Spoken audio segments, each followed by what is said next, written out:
Thanks to the support as a channel member, Ben Renwick. Well, it turns out yesterday's episode was the start of a 7-match spell without us winning a game. We tumbled down the league table, and I've gone to the dark side. I never thought I'd have to do this, but needs must, and we are now playing a flat back 6, and most frustratingly of all, it worked. There's that spell of 7 games without a win.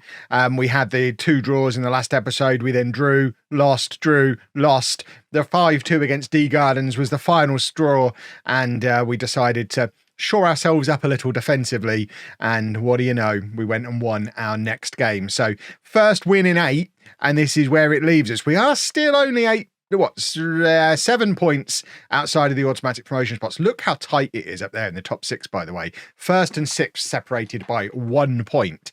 I don't think we're completely out of it.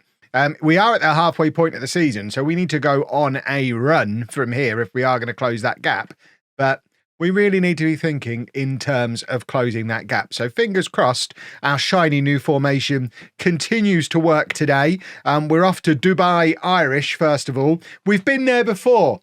I don't need to show you their ground again, at least not on Google Maps, but I have found this on their website. And do you remember when we were looking at their ground and I jokingly said, it looks like you can sit there and have a meal in a restaurant and watch the football match. You can sit there and have a meal and watch the football match. There's like these 9 people who have stood the other side of this rope, which, by the way, a rope around the pitch seems incredibly dangerous, but you can stand the other side of the rope, or you can sit there and have your dinner. This is like when you go to the Pirates of the Caribbean restaurant at Disneyland and you get to watch the ride go past. This is incredible. I want dinner and a football match. I might have to make a trip to Dubai Irish. In addition, of course, to the trip that we're making today, and this is the team that we're sending. It's Al Almeri in goal, a back four of Al Masabi, Abdullah and Mohammed. Who is Abdullah? I hear you cry. He's another one that we've called up out of the youth team. 19 years old, a 5'9" centre back with 2 stars of potential and 1 grey star of current ability. Interestingly, before I arrived, he'd already played over 30 games for the club before he turned 18, and then I've just sent him out into the wilderness. In my defence, he was absolute garbage for those 30 plus games that he played. I don't really understand how he was getting in the team, but we needed an extra centre back. We can't sign anyone, so we just brought someone up out of the youth team. We have a back 3.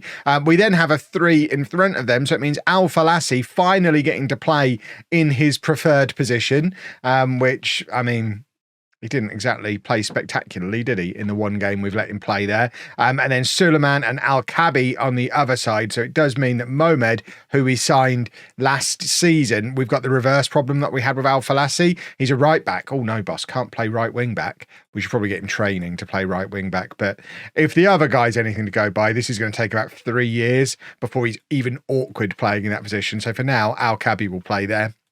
And then ahead of them, we've got Ali and Taha, who are basically just dropping a little deeper from the way they were in that box formation that we had earlier in the season. So we've got this very solid bank of 8 players with the goal, as ever, get it up to the front 2 and hope they do all of the goals. And to be fair, between them, they already have 16 goals this season. So they are kind of doing their bit. Fingers crossed they do their bit again today. We have only won 1 in our last 8 games. Before that, we'd had a really good start to the season. I mean, we were...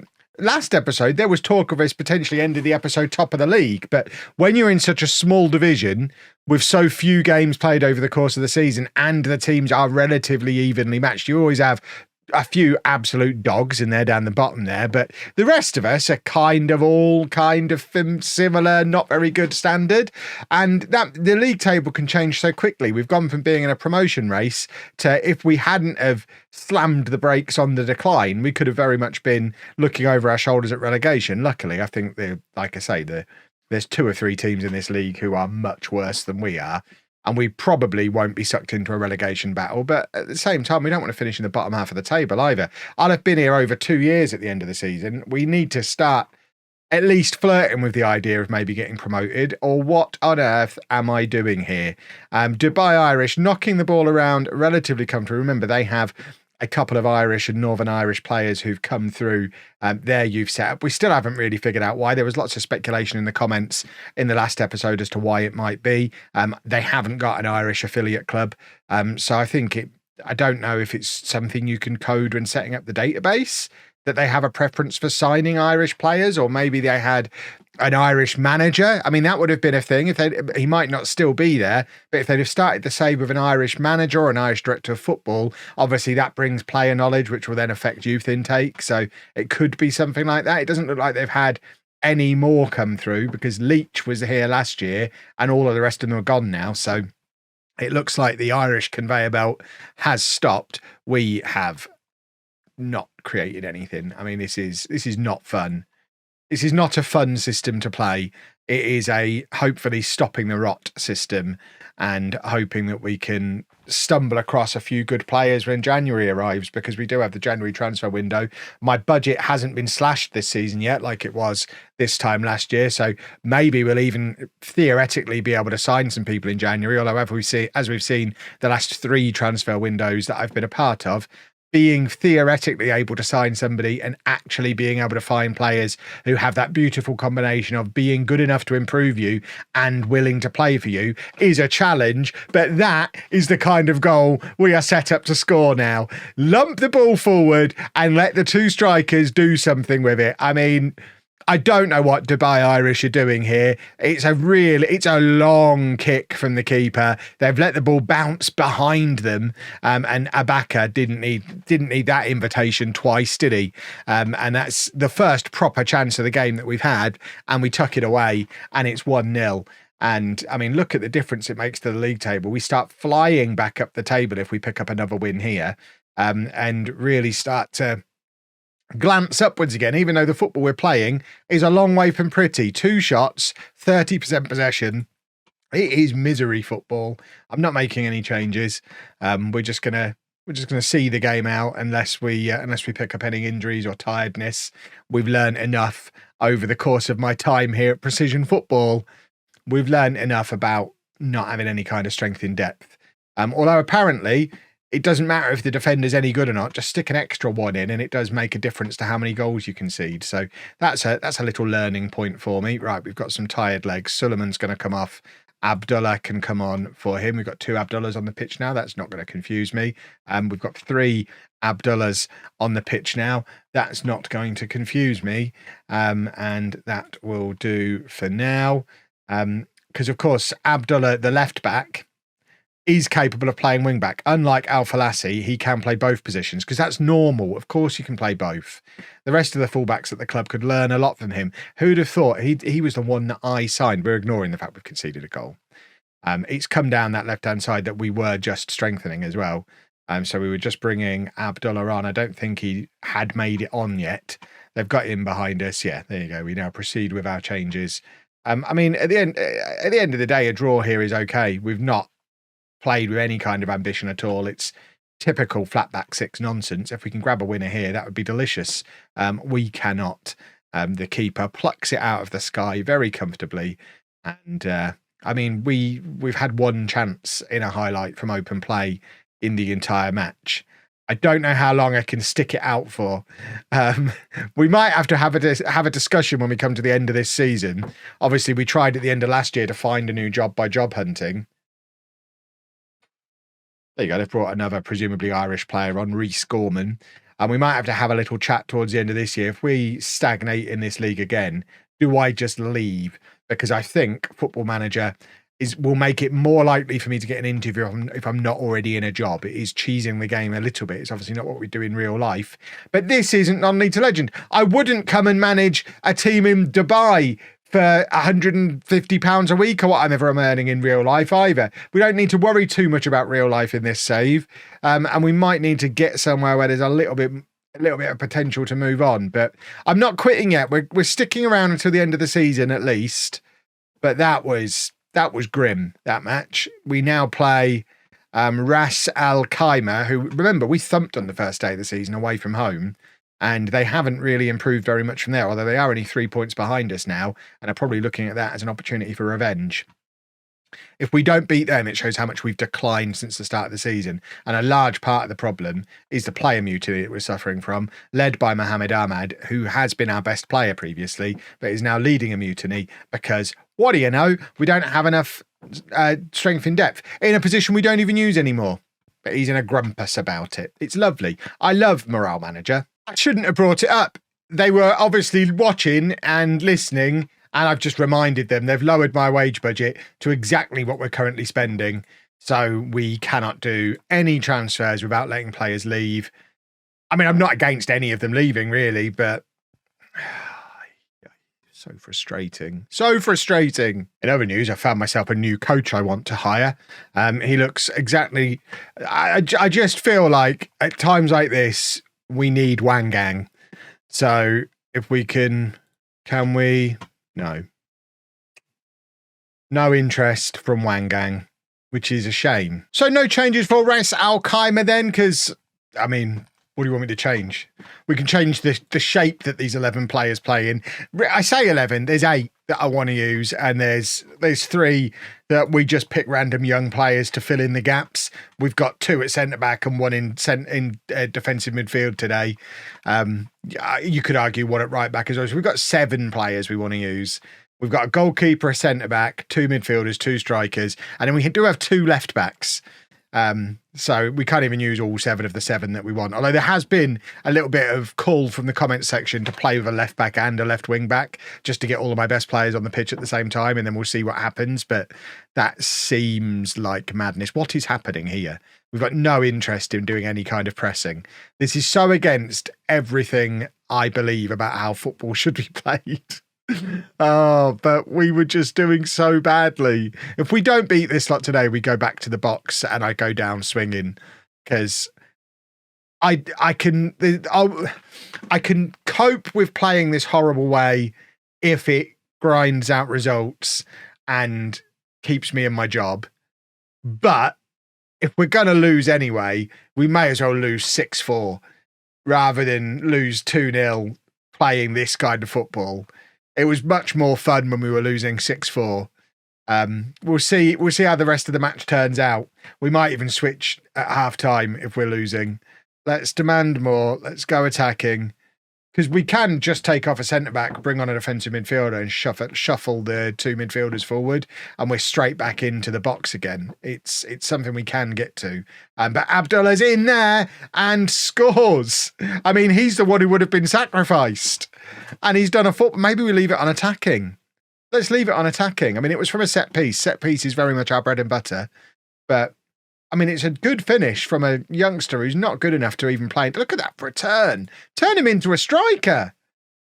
That was lovely work. Right, now can we do some defending? Is that too much to ask? I mean, it was sort of defending. The attack is still ongoing, but we've sort of dealt with it. The commentary did say that the guy should have scored, so we're still presenting opponents with chances, even though we've got 6 defenders on the pitch now. But we've got a corner. I loves me a corner. It's Al-Musabi. Oh, the keeper somehow claws it out, but it falls to Mohamed and he plays it back. And that was like it was a goal line clearance, but it was the goalkeeper, so it was a save, not a goal line clearance. But what is happening here? Where have they all come from? Where were they? It's like they were set up for not a highlight. Then they realised there was a highlight. And like, oh, goodness me, better get into position. Taha, who has suffered the most from the tactical change, by the way. He was having the season of his career playing as part of an attacking midfield too. He loved every minute of it. I mean, I wonder, could we hybrid it? Is this madness? We go hybrid? I mean, we'll see. We've got no midfield now. But I don't know if this is a good idea or not. I guess we're learning together. We may have stumbled across them. I mean, we're not creating anything anymore. And we do have a free kick here, though. It's massively overhit. I mean, we get so few chances. You can't be overhitting a free kick like that. Right, Abdullah plays it over the top of everyone and straight into the hands of the goalkeeper, which is super duper. And similarly to the last game, I don't really want to make any substitutions because the one guy who'd come off is Abdullah and he's scored and almost created another one and he looks like he's playing really well. So we probably leave him on. Right, Abaka's scored. I mean, the linesman's got his flag up. I guess we don't have VAR to save us, do we? That he's just going to be disallowed. But it was good work by all involved. Abdullah's having a cracking game at the in the middle of the back three, which is a weird sentence for me to say. Right, Al-Falassi, that wasn't even near where he should be as a left wing back there. I don't understand what he is and what he's for. He's not a 5-star player. I won't stand for it. We might just release him. We've got to get rid of players to be able to bring new ones in. Maybe we just release him so we can sign somebody in January. Make room that way. Because although all the players are on non-contracts, they all have an amount allocated to the budget. So I guess if we've got non-contract players we're not really using, we should probably get rid of them because we have to pay the youngsters anyway, apart from the ones that are on amateur contracts, which a lot of them are, which is quite handy. But anyone who's on like a weekly wage has to be paid anyway. We could probably use the youngsters as backup players. That's annoying. And anyone who's not being used but is in the first team squad, like him now, release. Because then we save, I mean, it'll probably be allocating like £10 or £15 a week to the wage budget just in case we do play him. Right, we're going to take off Al-Masabi and we're going to bring on Mohamed. I'm shuffling things around.